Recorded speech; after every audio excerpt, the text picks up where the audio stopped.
Hello student. Hello sir. जैसे Hindi series में हम लोग क्या पढ़ रहे हैं, तो कल हमने काल के बारे में बताया। काल किसे कहते हैं बाबू? तो काल के बारे में हमने क्रिया के द्वारा क्रिया के होने के समय का बोध होता है, उसे हम काल कहते हैं। और काल कितने प्रकार के होते हैं? तो 3 प्रकार के होते हैं। कौन कौन? भूतकाल, वर्तमान काल और भविष्य। आज हम चर्चा करेंगे बाबू भूतकाल के बारे में। किसकी चर्चा होगी? भूतकाल के बारे में। अरे हाँ या ना? भूतकाल किसे कहते हैं? बस सिंपल, कुछ नहीं करना है। क्रिया के बीते समय का बोध हो, है ना, कह सकते हैं। क्रिया के द्वारा क्रिया के होने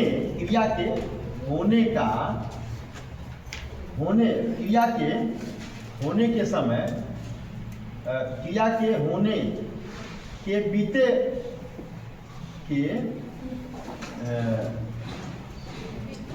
काल के समय ना, बीते काल का समय या बीते हुए क्रिया के होने के बीते काल का समय का क्या हो बाबू? बोध हो। उसे क्या कहते हैं? उसे भूतकाल कहते हैं। भूतकाल कहते हैं। ओके?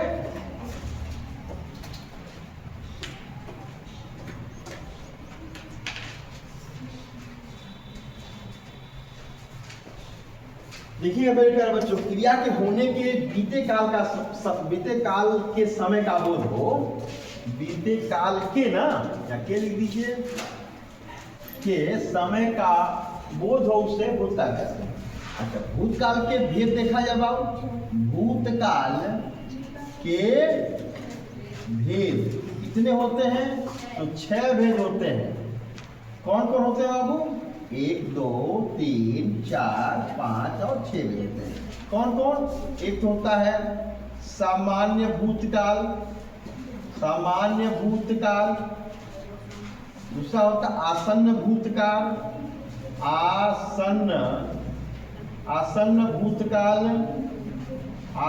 भूतकाल। तीसरा होता है पूर्ण भूतकाल।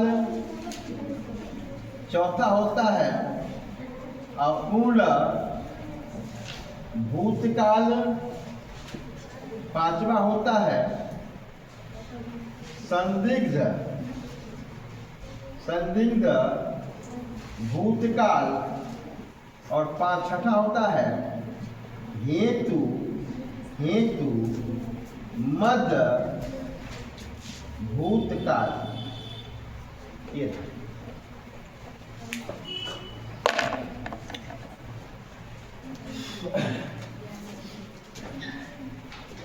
अब एक एक करके हम लोग परिभाषित करें बाबू उसको। पहला है बाबू सामान्य भूतकाल। देखिएगा, इसकी परिभाषा समझिएगा कि वह काल जो बीत चुका है, लेकिन निश्चित समय का पता मैं पढ़ा, या मैं पढ़ता था, या मैं पढ़ा। राम ने पत्र लिखा। राम ने पत्र लिखा।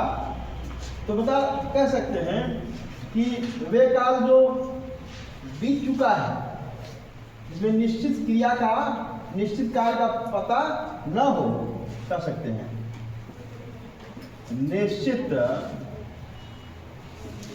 कार्य के होने का पता ना, किसी निश्चित कार्य के होने का पता न हो।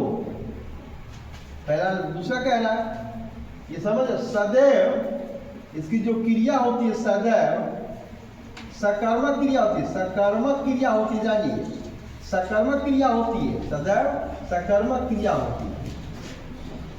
क्रिया होती है, सकर्मक क्रिया। और बता दें, बड़ा सिंपल सा है ये, देखिए मेरे हिसाब से राम ने पत्र लिखा है। देखो हमेशा राम कर्ता के साथ ने विभक्ति जुड़ी रहेगी, और जैसे ने विभक्ति जुड़ेगी ना तो सीधे सीधे ये जो हमारा क्रिया है ना सेकंड फॉर्म में चला जाएगा, वर्ब का सेकंड फॉर्म हो जाएगा। जैसे ही ये ने जुटा, इसका एक कारक है, ठीक है, कर्ता कारक का चिन्ह जैसे लगे वैसे क्रिया हमारे सदैव। अच्छा, इसमें जो ये जो क्रिया होगी वो कैसी होगी? ये क्रिया जो है सकर्मक क्रिया होगी। अरे हाँ है ना, सदैव सकर्मक क्रिया होगी। अगला देखिए, अच्छा अकर्मक का उदाहरण देते, अकर्मक का श्याम पढ़ा। भाई ये तो करता है, एक क्रिया, कैसी क्रिया है? क्या पढ़ा? कोई जवाब मिल रहा है नहीं ना, इसका मतलब ये समझ में आएगा कि ये कैसी है कि बाबू ये अकर्मक क्रिया है, और ये कैसी क्रिया है? सकर्मक क्रिया है। और इसमें राम श्याम पढ़ा, कार्य तो हो रहा है लेकिन निश्चित कब हुआ है, कितने समय बाद हुआ, इसका कोई पता नहीं। क्या ये बात समझ में आ गया?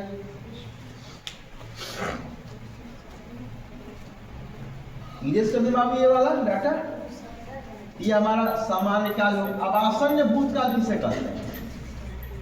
आसन्न भूतकाल देखिए, आसन्न भूतकाल दूसरा कह रहा है आसन्न, आसन्न भूतकाल, भूतकाल।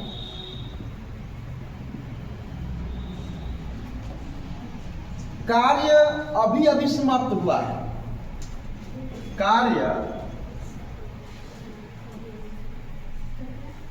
अभी अभी, अभी अभी क्या हुआ है? समाप्त या अभी अभी पूर्ण हुआ है, कार्य अभी अभी पूर्ण हुआ है। मतलब इसमें समय का पता चल रहा है। नहीं कोई आया, जैसे इसके पिताजी आए तो मैंने कहा कि बस बस अभी अभी गई है, यहां से जा चुकी है ना, ऐसी वाक्य आसन्न भूतकाल कराएंगे।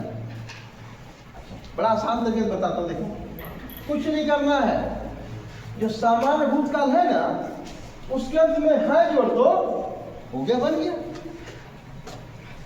इसका ट्रिक क्या बनेगा बाबू? इसका ट्रिक बन जाएगा कि जो सामान्य भूतकाल के अंत में है या है, जोड़ देने से बनने वाला वाक्य, जोड़ देने से बनने वाला वाक्य आसन्न भूतकाल हो जाए। जैसे इन्हीं को प्रकार किया, राम ने पत्र लिखा है, राम ने पत्र लिखा है देखो, श्याम पढ़ा है हटा दे तो सामान्य भूतकाल, है लगा दे तो आसन्न भूतकाल। कोई समस्या तुम लोगों को अनुदारा सीखने में? कहीं किताबी बुक हम नहीं पढ़ाते, हम अपने अध्ययन करके पढ़ाते हैं। एक एक चीज अध्ययन किया हुआ मेरा टॉपिक है। तो दो हो गया, अब इसको इरेज करें, इरेज कर देना। अब हमने तीसरा पूर्ण की बात करते हैं। क्या है बाबू? तीसरा है पूर्ण भूतकाल। क्या है बाबू? पूर्ण भूतकाल।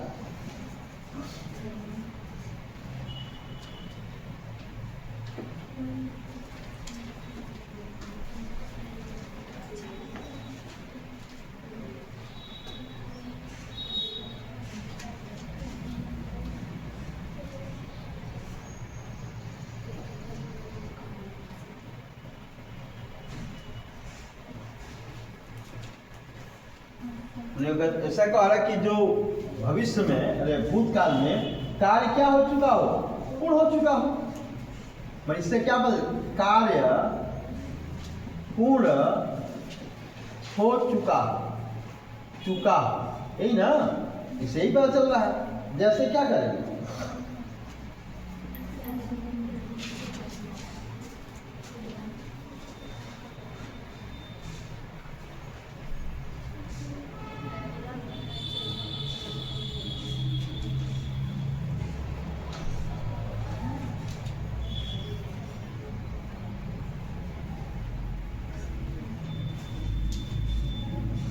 क्या लिख सकते हैं इसको, राम पत्र पढ़ चुका है, पढ़ चुका था, राम पत्र पढ़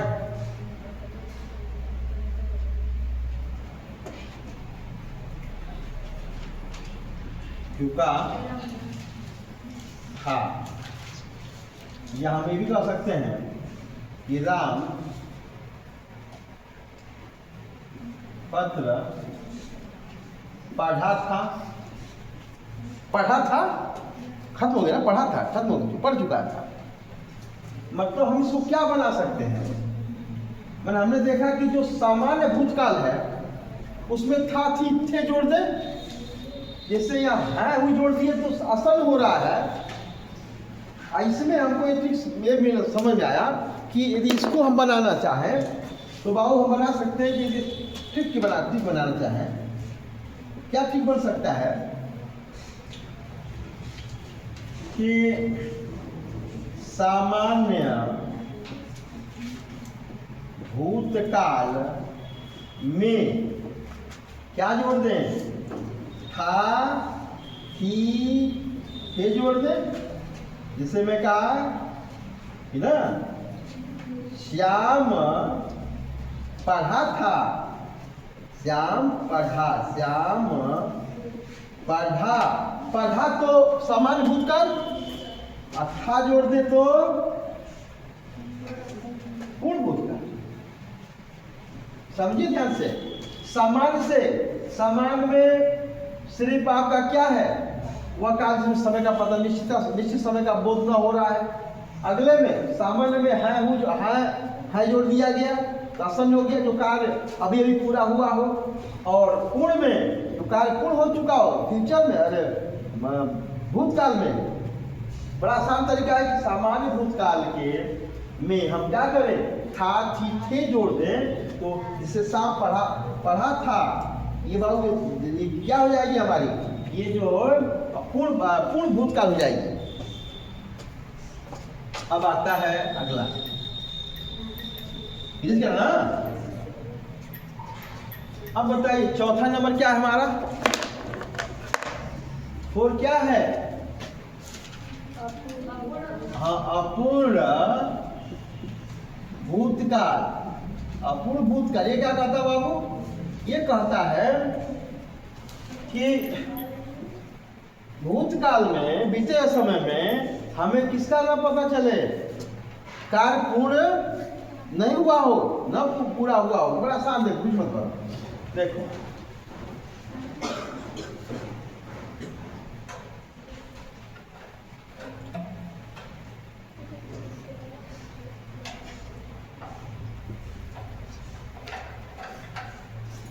जो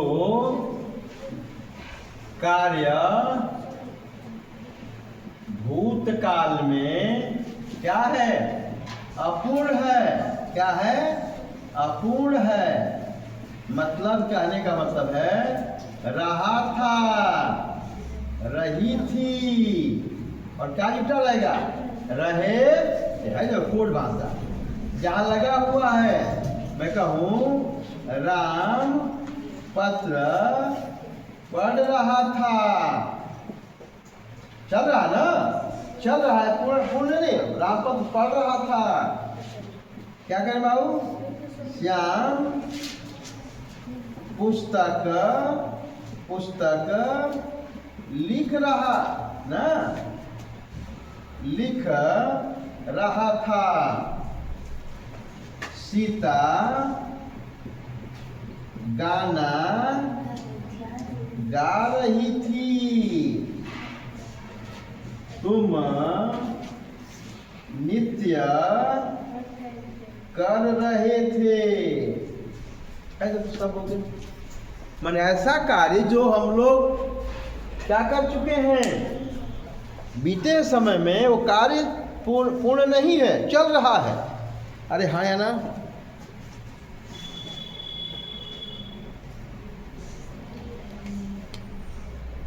ऐसा कार्य जो पूरे समय में तो क्या हो रहा है बाबू, तो चल रहा है। ओके, इरेज कर दें। अरे हाँ या ना? आनंद आया? अभी एक लाइन में लिख दूंगा, सब क्लियर हो जाएगा। इसको इरेज कर दें। ओके, एक बिंदु एक लाइन में लिख दिया जाएगा, वाक्य के माध्यम समझ लेंगे। अब आता है 5। क्या कह रहा? 5 क्या है? संदिग्ध। क्या है? भूतकाल। जिस कार्य में संचय का बोध हो, जिस कार्य में, कार्य के समय में, जिस कार्य में किसका बोध हो? संशय का बोध हो। है देखो, बस संशय का बोध हो, मतलब बड़ा आसान तरीका। इसका क्या होगा? कुछ नहीं करना है। देखो ट्रिक, इसका भी ट्रिक देखो। तो मैथमेटिक्स में गया, हिंदी में भी ट्रिक। यस, सामान्य जो भूतकाल है, इनके अंत में क्या जोड़ दें? होगा, होगी, होंगे। आई देखो, बस। तो सामान्य भूतकाल क्या था? याद कीजिए, राम पत्र क्या था? राम पत्र लिखा ना, राम पत्र लिखा। अब इसमें जोड़ दे क्या? राम पत्र लिखा होगा। यस। अब तो उसमें गा वाला तो फ्यूचर में चल जा रहा है। ये लिखा होगा, ये चीज बीते समय में बातें हो रही हैं। ये संदिग्ध संचय है, संशय है। फिर क्या है? श्याम पुस्तक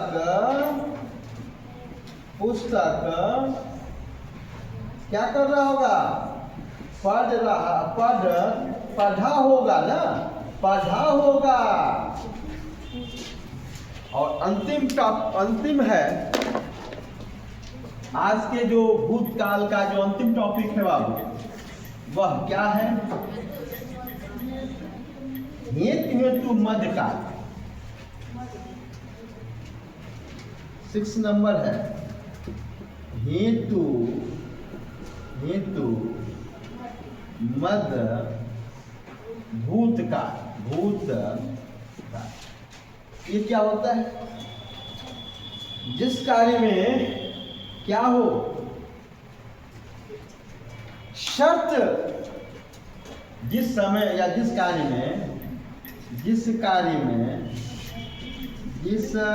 कार्य में क्या हो, शर्त जुटा हुआ, शर्त का प्रयोग किया गया हो। बस। अब शर्त का मतलब, यदि राम पढ़ता तो पास हो जाता, यदि राम पढ़ा होता तो क्या हो जाता?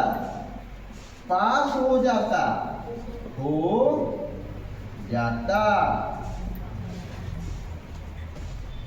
यहाँ यदि शर्त लग गया, ये कंडीशनल सेंटेंस हो गया।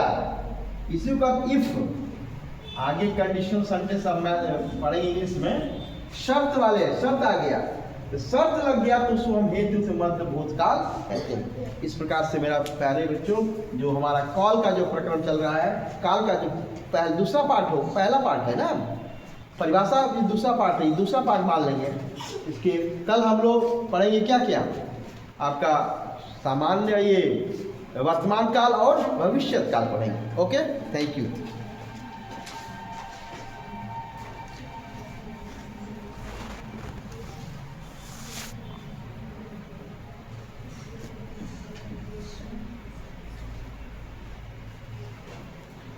साफ नहीं दिख रहा यार।